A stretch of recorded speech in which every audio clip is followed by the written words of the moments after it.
오늘 하나님께서 우리에게 주시는 말씀은 구약 성경 여호수아 1장 1절에서부터 9절까지 말씀이 되겠습니다.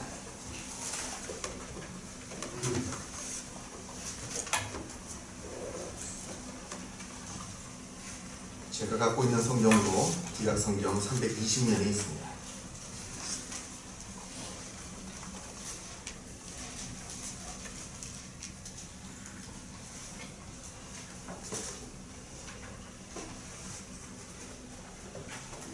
구약 성경 여호수아 1장 1절에서부터 9절까지의 말씀을 봉독합니다.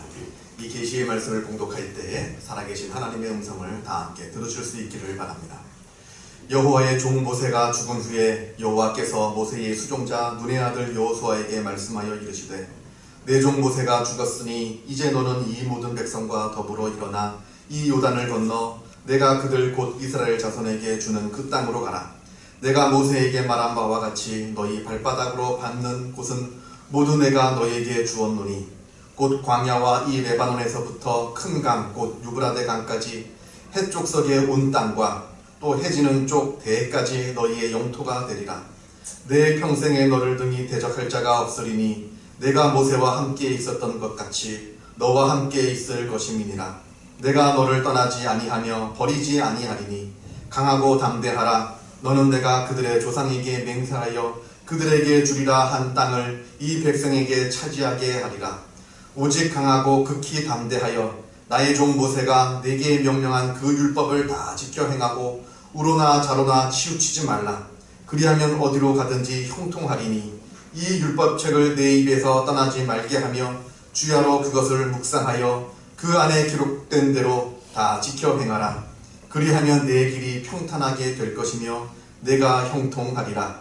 내가 내게 명령한 것이 아니냐. 강하고 담대하라. 두려워하지 말며 놀라지 말라. 내가 어디로 가든지 내 하나님 여호와가 너와 함께 하느니라 하시니라. 아멘. 모세의 지도하에 이스라엘 백성들이 애굽에 빠져나온 지가 벌써 40년이 되었습니다. 지난 40년 동안 이스라엘 백성들은 그야말로 아무것도 없는 광야에서 떠돌이 생활을 했습니다.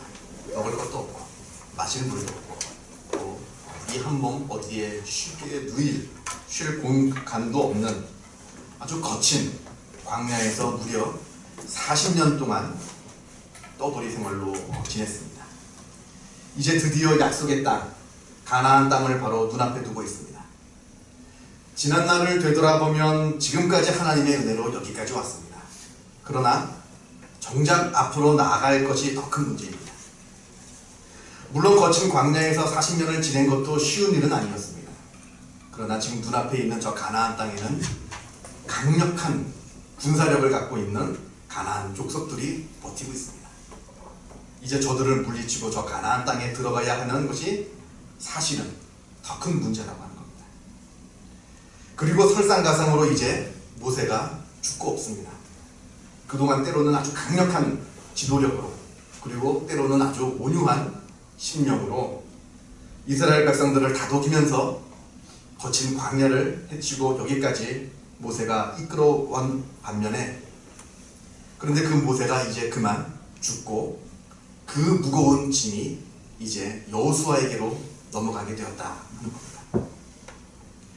우리가 성경을 읽어보면 사실은 이스라엘 백성들이 훨씬 이보다 일찍 가나안 땅으로 들어갈 기회가 있었습니다.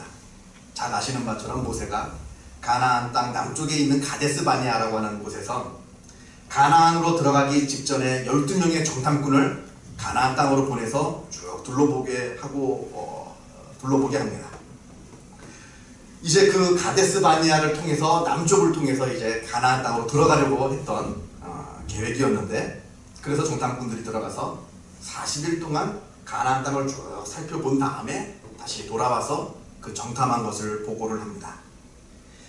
그런데 이 정탐꾼들이 돌아와서는 이렇게 보고를 합니다. 우리를 보낸 땅에 간즉 과연 그 땅에 젖과 꿀이 흐르더이다.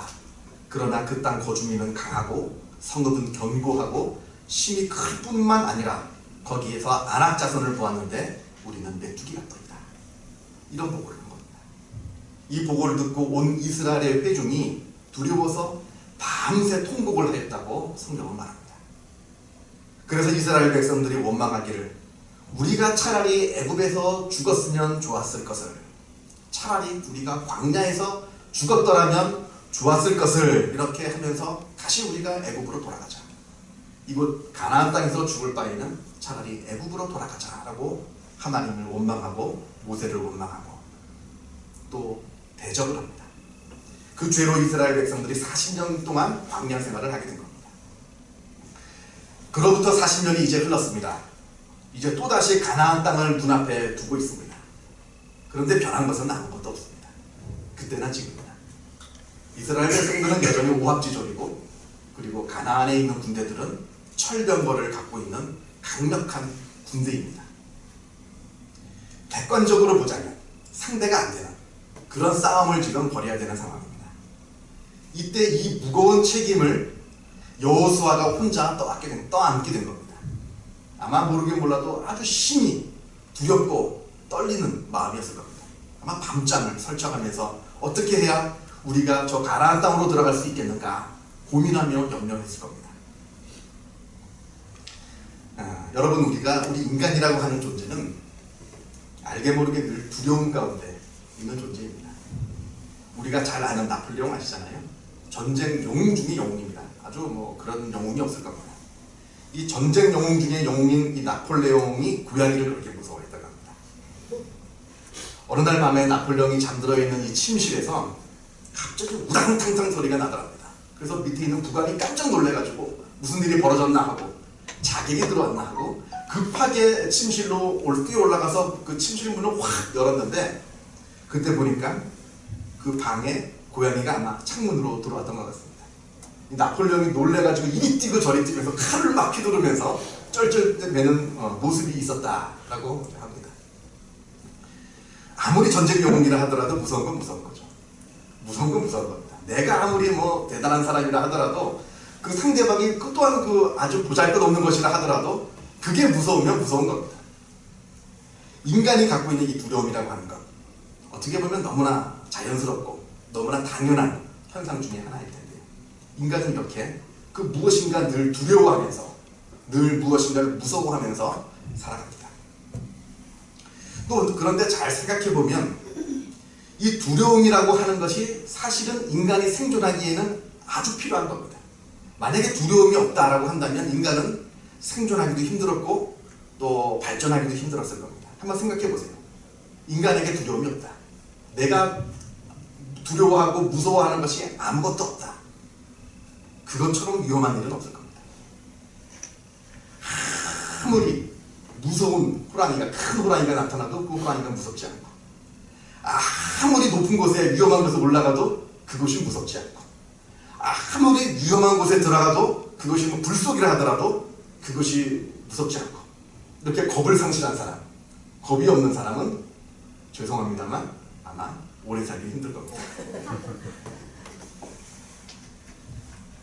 우리가 가끔 뉴스를 보지 않습니까? 뉴스를 보면 젊은 사람들이 아주 세계적인 높은 건물에 밖으로 이렇게 기어 올라가가지고 그 높은 곳에 대롱대롱 매달려가지고 자기 사진을 찍고, 철로에서 기차가 막 달려오는데 또 그것도 두려워하지 않고 자기 사진을 찍고, 그런 사람들이 많이 보게 되는데, 그분들도 아마 죄송합니다만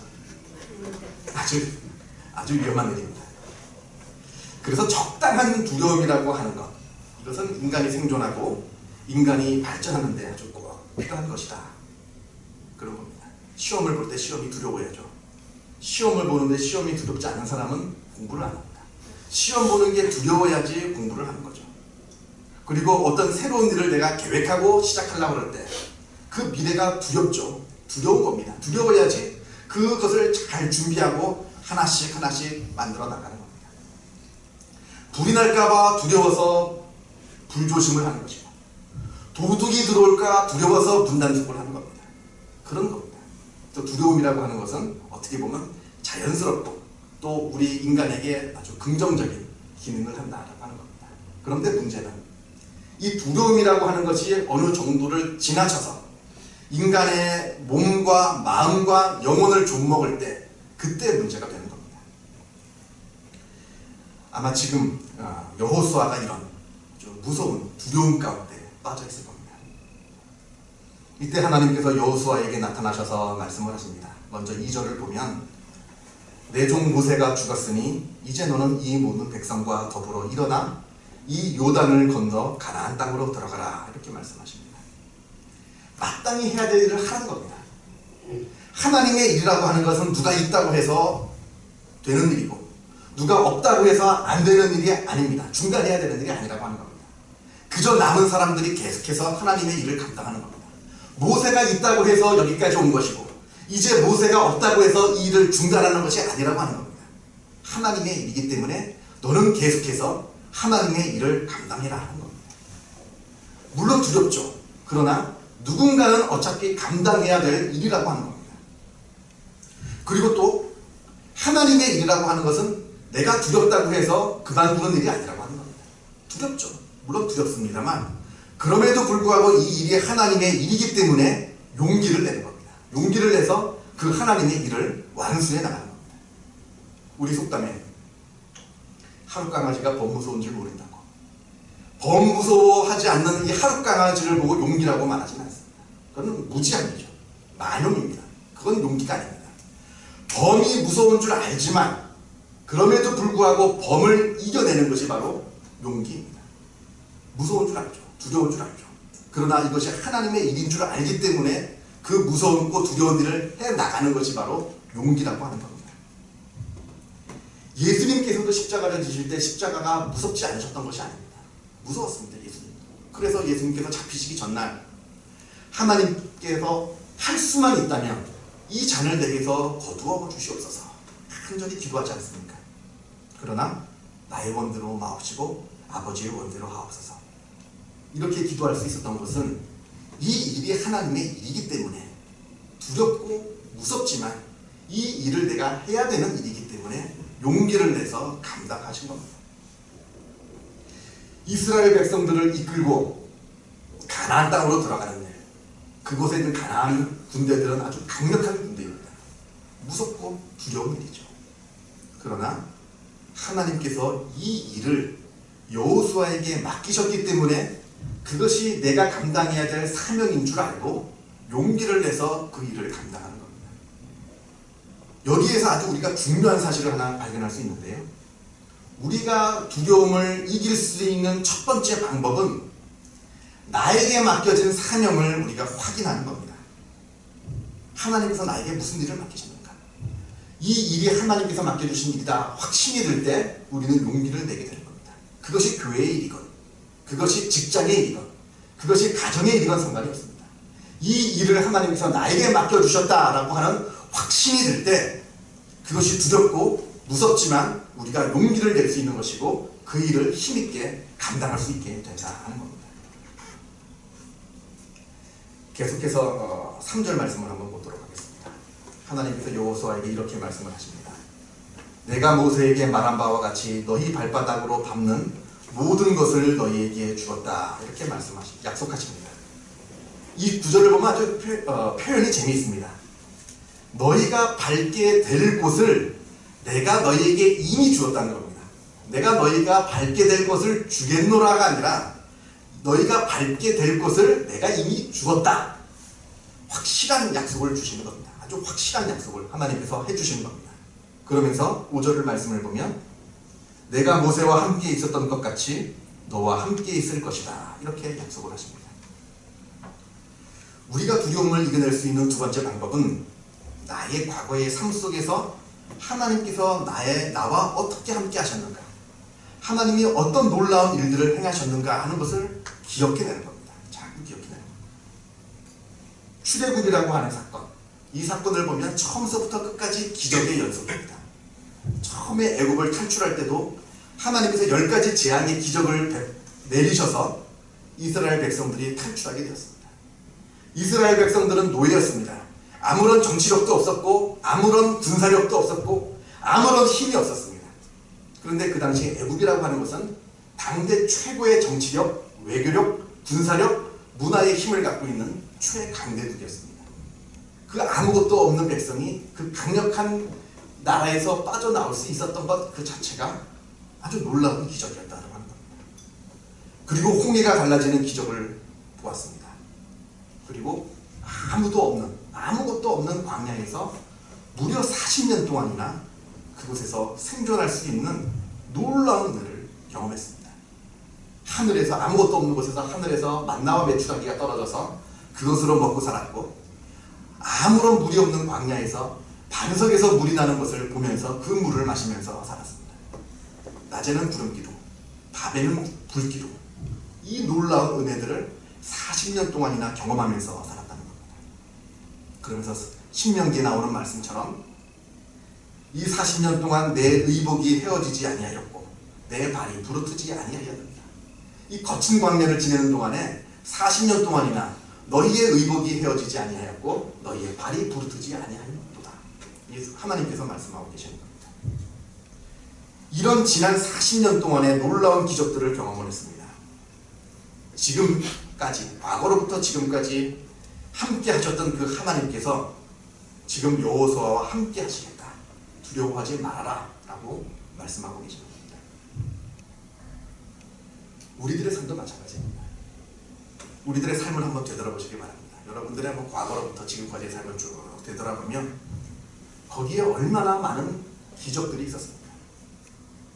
그때마다 위기가 있을 때마다 하나님께서 역사하시고 인도하시는 놀라운 기적들을 우리가 체험했다라고 하는 겁니다. 우리가 위험할 때마다 우리를 건져주셨고, 우리가 필요할 때마다 채워주셨고, 낮에는 구름기둥, 밤에는 불기둥과 같은 그 놀라운 인도하심을 통해서 우리가 거친 우리의 광야와도 같은 우리의 인생을 지금 여기까지 헤치고 살아왔다라고 하는 겁니다. 이것이 바로 기적입니다. 종종 우리는 하나님께 이야기합니다. 하나님, 기적을 좀 보여주십시오. 내가 기적을 보면 내가 믿겠습니다. 그런데 내 삶을 되돌아보면 내 삶이 기적입니다. 다른 것에서 찾을 것이 없습니다. 내가 지금 여기까지 살아 숨쉬면서 지금 여기까지 온 것이 기적입니다. 이것을 우리가 똑바로 바라볼 때 하나님의 놀라운 은혜를 우리가 알 수 있다고 하는 겁니다. 그러면서 7절에 오직 강하고 극히 담대하여 나의 종 모세가 내게 명령한 그 율법을 다 지켜 행하고 우로나 좌로나 치우치지 말라. 그리하면 어디로 가든지 형통하리라. 우리가 두려움을 이기는 세 번째 방법은 우리가 끝까지 믿음을 지키는 겁니다. 좌로나 우로나 치우치지 말고 끝까지 하나님의 믿음 안에 머물러 있을 때 우리는 우리의 두려운 것을 이겨낼 수 있다는 겁니다. 아무리 두렵다 하더라도 그 길에서 벗어나면 안 됩니다. 내가 두려워서 이 길에서 벗어나면 살 것 같지만 그 길에서 벗어나는 순간 나는 죽게 되는 겁니다. 끝까지 하나님을 믿고 하나님께서 말씀하시는 그 길을 걸을 때 우리는 두려움을 이겨낼 수 있습니다. 간혹 가다가 우리 여기에 계신 우리 소망세운교회 교인은 한 분도 안 계신 줄 압니다. 그런데 간혹 가다가 하나님 열심히 기도하다가 응답이 좀 늦고 응답이 없는 것 같으면 점쟁이로 쪽으로 달려가시는 분들이 간혹 계십니다. 하나님, 내가 왼쪽으로 갈까요? 오른쪽으로 갈까요? 기도합니다. 그런데 물론 하나님께서 빨리 응답해 주시는 경우도 있지만 대부분의 경우에는 하나님께서 이런 기도는 응답을 잘 안 해주십니다. 이게 중요한 게 아니다라고 하는 겁니다. 내가 왼쪽으로 갈까요? 오른쪽으로 갈까요? 왼쪽으로 가든 오른쪽으로 가든 그 길에서 하나님의 뜻을 붙잡고 하나님의 말씀대로 살아가면 하나님께서 인정하시는 삶이 됩니다. 그런데 우리는 그것을 생각하지 않고 내가 왼쪽으로 갈까요? 오른쪽으로 갈까요? 여기에만 관심이 있어서 기도를 합니다만 그때 하나님께서 대부분의 경우는 응답을 해주시지 않는다는 겁니다. 물론 응답해 주실 때도 있지만 그때 답답해서 점쟁이한테 달려갑니다. 점쟁이한테 달려가서 내가 왼쪽으로 갈까요? 오른쪽으로 갈까요? 물어보면 아주 대뜸 얘기해 줍니다. 왼쪽으로 가시오. 아니면 오른쪽으로 가시오. 그럼 그게 내가 살 길인 줄 알고 달려갑니다만 그게 다 헛된 대답입니다. 그것으로 내가 사는 것이 아닙니다. 하나님께서 주시는 그 믿음을 가지고 그 믿음의 길로 한 걸음 걸어갈 때 때로는 대답이 늦는 것 같고 또 때로는 답답한 것 같아 보여도 이게 바로 사는 길이다라고 하나님께서 말씀하고 계시는 겁니다.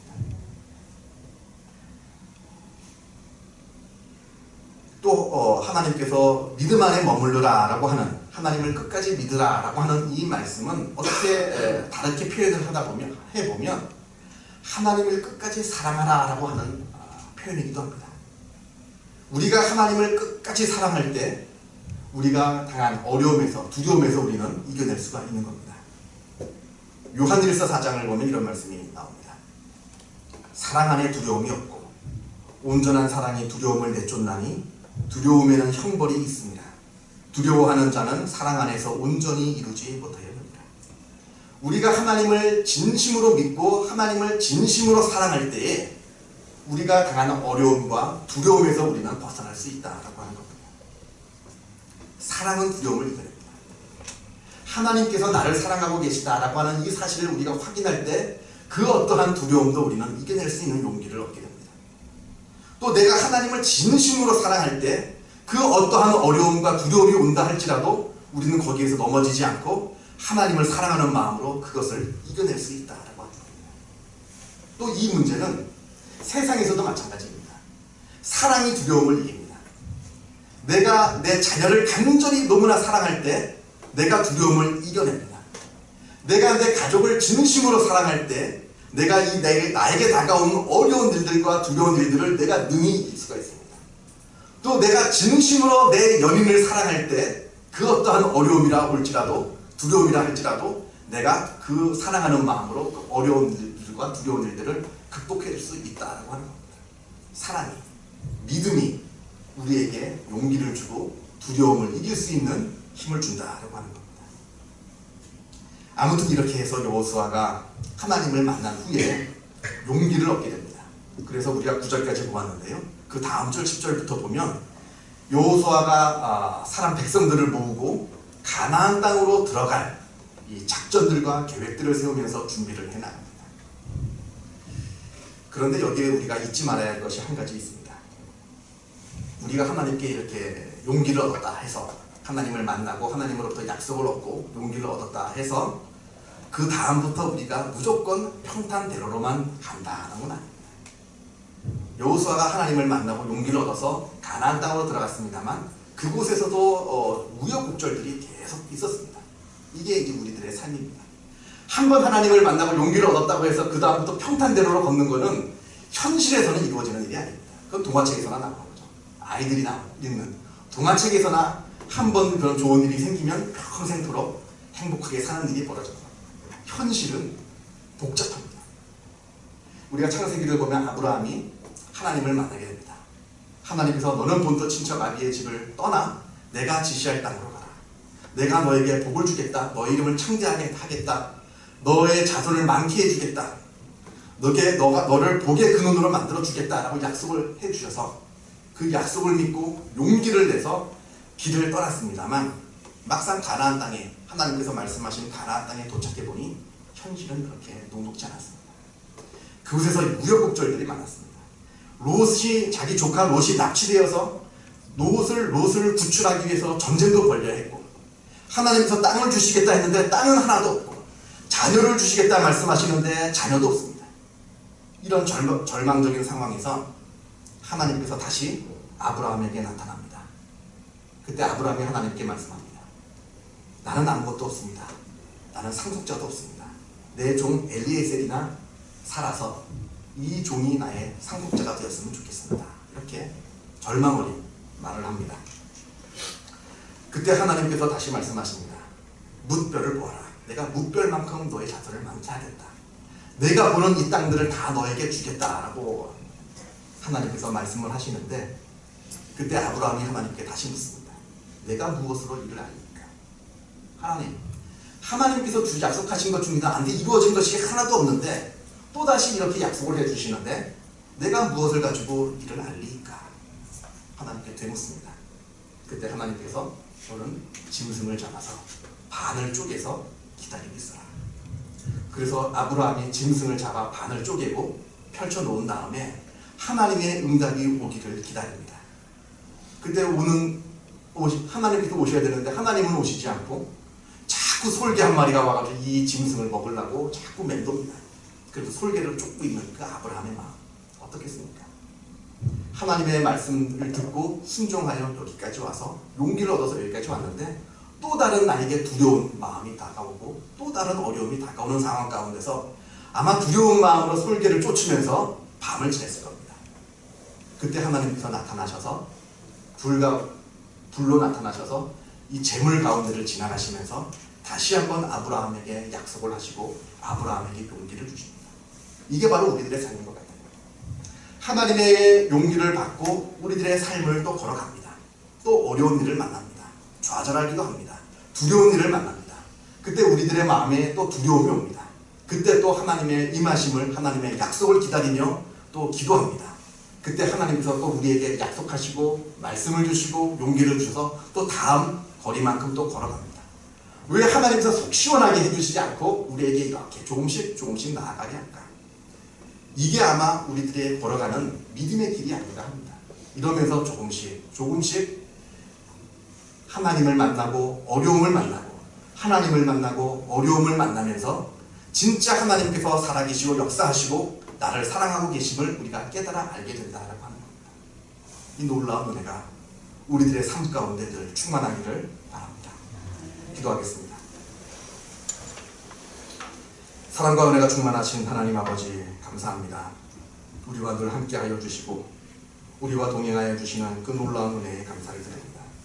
우리가 험한 세상을 살아가는 동안에 우리들의 마음이 두려울 때가 있습니다. 우리들의 마음이 떨릴 때가 있습니다.